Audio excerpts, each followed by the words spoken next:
1900 lower and पर आप targets Dalmia Bharat की ब्रोकरेज हाउसेज की तरफ से देख रहे हैं। स्टॉक करीब 1900 के जोन्स में भी कामकाज कर रहा है।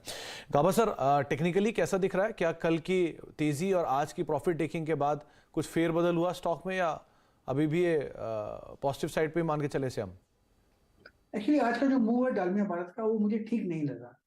अगर कल इतना अच्छा मूव आता आज वो नेगेट नहीं होना था। वो नेगेट होना गरीब बात है। मुझे लगता है अगर वापस फिर 1900 पास कर लेगा तो वहां पर जगह होती है बाइंग की, तब तक थोड़ा अवॉइड कर ले तो ठीक है डालमिया भारत। तो कल का अप मूव पहले पार हो जाए, उसके बाद यहाँ पर पोजीशंस को आप लॉन्ग साइड पर रखें। 1860 के आसपास के मौजूदा स्तर यहाँ पर देखने को मिल रहे हैं। अच्छा, डालमिया भारत के बाद अब एक और इंपॉर्टेंट अपडेट, जहाँ पर नई सरकार, गुजरात की नई सरकार का अगले 5 सालों में गुजरात को $1 ट्रिलियन इकोनॉमी बनाने का लक्ष्य है। इसके लिए भूपेंद्र पटेल सरकार ने मेगा प्लान तैयार किया है। क्या है इंडस्ट्री के डेवलपमेंट का रोड मैप? बातचीत करने के लिए हमारे साथ केतन जरूर मौजूद है अहमदाबाद से। तो केतन, क्या अपडेट है आपके पास?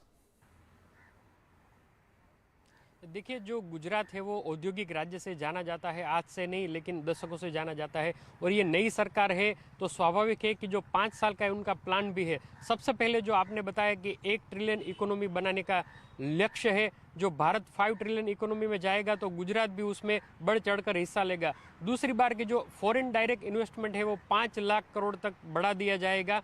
इतना ही नहीं, बड़ी इंडस्ट्री और एमएनसी को गुजरात में लाने के लिए 4 सेक्टर पर खास जोर दिया जाएगा। एक तो रहेगा डिफेंस, एविएशन, ग्रीन एनर्जी और सेमीकंडक्टर।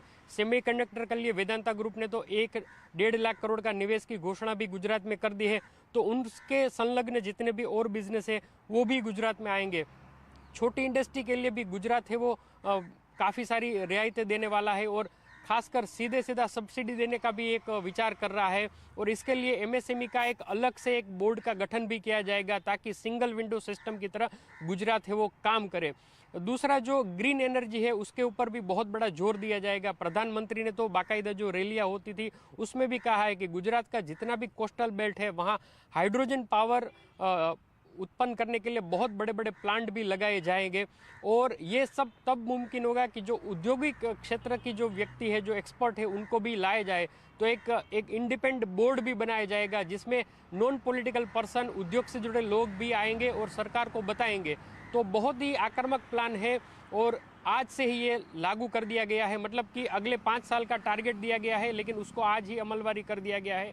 कोरोना के कारण वाइब्रेंट समिट भी नहीं हुआ था तो शायद 2023 में भी करे कि नहीं, इस तरह की एक विचार विमर्श भी चल रहा है। तो हम कह सकते हैं कि गुजरात की जो पहचान है वो और अच्छी बनने की उस दिशा में कोशिश की जाएगी। जी, तो इनफैक्ट 1 ट्रिलियन तक पहुंचाने की अब बातचीत हो रही है और कई सारे जो ईयर मार्क्ड प्लान्स हैं वो आपको केतन बताते हुए। बहुत बहुत शुक्रिया केतन, हमारे साथ मौजूद रहने के लिए और इस खबर पर बातचीत करने के लिए। एक ब्रेक का वक्त हो गया है, ब्रेक के बाद लौटेंगे और बातचीत करेंगे गाबा सर से आगे भी। लेकिन एक इंपॉर्टेंट अपडेट पहले निफ्टी लेकर आइए।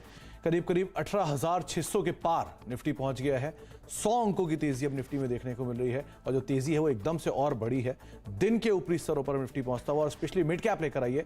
करीब 0.5% की तेजी है मिड कैप इंडेक्स में। 138 अंकों का उछाल डे हाई पर mid cap index. Small cap index भी करीब 1/4% से ज्यादा ऊपर अब पहुंच चुका है। यहां पर भी एक बढ़िया मूव है।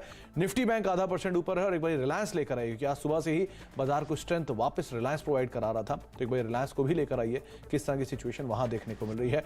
डे हाई पर रिलायंस इंडस्ट्रीज का स्टॉक और वो भी कुछ हद तक मार्केट को एक अच्छे सपोर्ट प्रोवाइड कराते हुए। इन्फोसिस, टीसीएस के साथ रिलायंस जो कि मेजरली कंट्रीब्यूट करता हुआ। एक ब्रेक का वक्त है, ब्रेक के बाद लौटते हैं और आगे मार्केट से बातचीत जारी रखते हैं।